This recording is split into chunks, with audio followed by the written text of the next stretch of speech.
আসসালামু আলাইকুম। আমি কাতল মাছ দিয়ে বেগুন রান্না করবো। আমি প্রথমে তেল গরম করে নিয়েছি, তারপর এখানে পেঁয়াজ কুচি, রসুন কুচি দিয়েছি, লবণ পরিমাণ মতো লবণ দিয়েছি, সিদ্ধ হয়েছে আমি। তারপর রসুন ব্লেন্ডার করে রসুন দেবো, বাটা রসুন। দেখুন আমি রসুন পেস্ট দিচ্ছি, বাটা রসুন দিচ্ছি, পরিমাণ মতো হলুদের গুঁড়া দিচ্ছি, পরিমাণ মতো রসুন গুঁড়া মরিচ গুঁড়া দিচ্ছি, পানি অ্যাড করে দিব, টুকরো করা আলু দিয়ে দিব,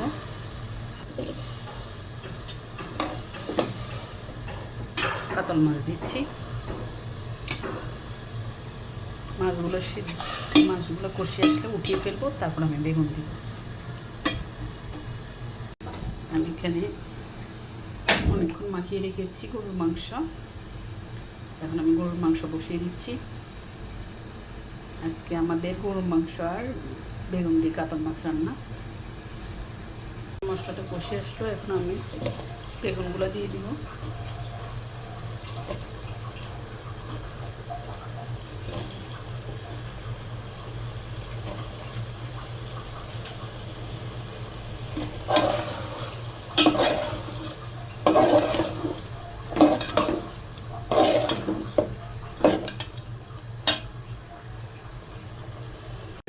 আমার কষে আসলে এখন আমি পানি দিয়ে দিব।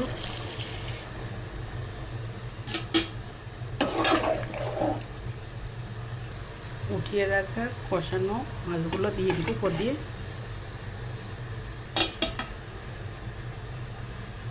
রেখে দিব। দেখেন মাংসটা কষে আসছে, এখন আমি গরম পানি দিয়ে দিয়েছি। আজকে সাথে গরুর মাংস রান্না চলছে।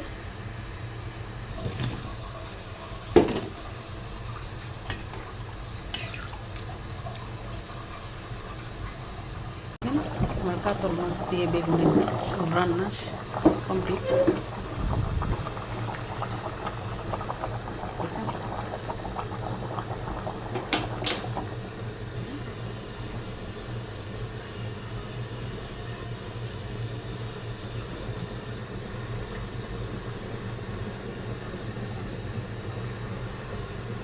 আমার গরুর মাংসটা হয়ে গেছে।